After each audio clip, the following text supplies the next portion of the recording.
주식을 거래소에 상장하는 것을 IPO라고 합니다. Initial Public Offering의 약자죠. 그리고 신규 코인 상장은 ICO입니다. Initial Coin Offering의 약자죠. 그리고 이 ICO 열풍은 모두 이더리움에서부터 시작됩니다. 2013년 비탈릭 부테린은 이더리움 블록체인의 비전을 담은 백서를 공개하며 공개적으로 자금을 모으기 시작합니다. 투자자들은 일정한 비트코인을 이더리움 재단에 전송하면 스마트 계약에 설정된 비율에 따라 자동으로 이더리움이 투자자에게 지급되었습니다. 스마트 계약이 무엇인지 모르시는 분들은 이더리움의 역사편을 참고해주세요. 그렇게 모인 자금은 총 3만 비트코인입니다. 당시 시세로는 약 1,800만 달러였죠. 이 개발 자금을 바탕으로 2년의 개발이 진행되었고 2015년 7월 이더리움 블록체인이 세상에 공개됩니다.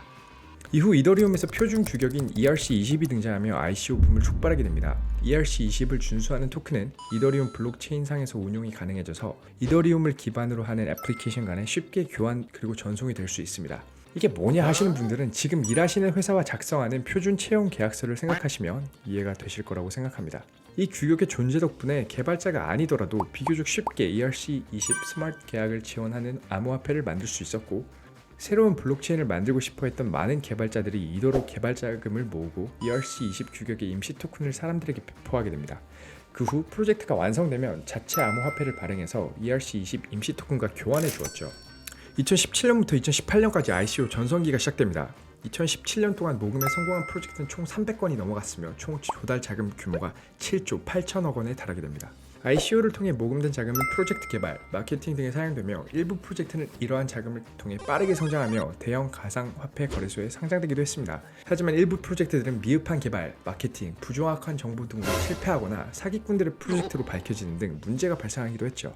일부 사람들은 ICO 붐을 17세기 네덜란드에서 일어난 튤립 버블과 비교하기도 했습니다. 튤립 버블은 경제 역사상 가장 유명한 버블 중 하나인데요. 당시 네덜란드에서 굉장한 인기를 구사하던 튤립은 수많은 사람들이 이를 구매하고 수집하는 등 대규모로 거래가 되었습니다. 특정한 색상이나 크기, 모양을 가진 튤립들이 인기를 끌며 송이당 4천만 원에 거래되는 등 수요가 폭등하다가 결국 가격이 폭락하며 경제 위기로 이어졌습니다. 튤립 버블, ICO 버블 모두 가격 경쟁이 심화되며 특정 상품에 대한 수요가 과도하게 증가하면 폭락이 뒤따른다는 사실을 투자자들에게 깨우쳐준 뼈아픈 사건이었죠. 결국 이렇게 상장된 수많은 블록체인을 향해 사람들은 점점 의문을 품기 시작합니다. 그래서 이 코인으로 도대체 뭘 할 수 있는데? 많은 곳에서 비트코인 결제를 도입하기 시작했지만 결제가 가능한 가상화폐는 비트코인으로 한정되었고 나머지 수백 가지 코인들에 대한 사용처는 제한적이었죠. 그렇게 블록체인 커뮤니티는 비트코인이 만들어진 근본적인 목적으로 다시 돌아가기 시작합니다. 애초에 비트코인은 달러 중심의 중앙화된 화폐 제도에 대한 불신으로 만들어졌었습니다.